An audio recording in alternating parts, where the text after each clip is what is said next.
एक बार जैतवन के सभी ग्रामवासी भगवान बुद्ध के दर्शन करने और उपदेश सुनने के लिए एकत्र हुए।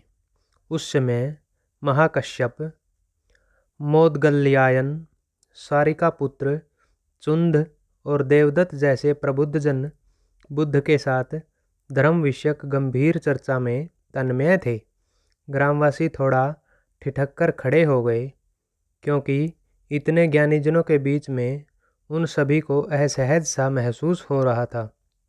कुछ देर बाद बुद्ध की दृष्टि इन ग्रामवासियों पर पड़ी।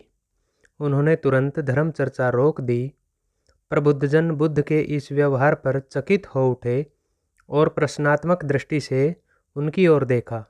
बुद्ध अनाथ पिंडक नामक जिज्ञासु से बोले, भद्र, उठो, सामने ब्राह्मण मंडली खड़ी है, इन्हें आसन दो और आतिथ्य की सामग्री ले आओ। अनाथ पिंडक ने पीछे मुड़कर देखा तो उसे ब्राह्मण मंडली तो कहीं नहीं दिखी। मैले कुचैले या फटे वस्त्रों में खड़े ग्रामवासियों का झुंड दिखाई दिया।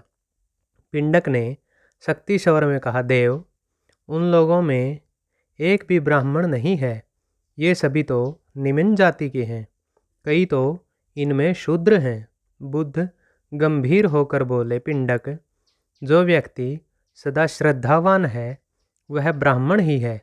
ये लोग प्रयोजन के लिए भावयुक्त होकर आए हैं, इसलिए इस समय तो ये ब्राह्मण ही हैं। अतः तुम इनका समुचित सत्कार करो। कथा का इंगित यह है कि व्यक्ति जन्म से नहीं, कर्म से ब्राह्मण होता है। जो सद्गुणी हो और सत्कर्मी हो वे शूद्र जाति में जन्म लेने के बावजूद ब्राह्मण हैं तथा उसी रूप में उनका आदर किया जाना चाहिए।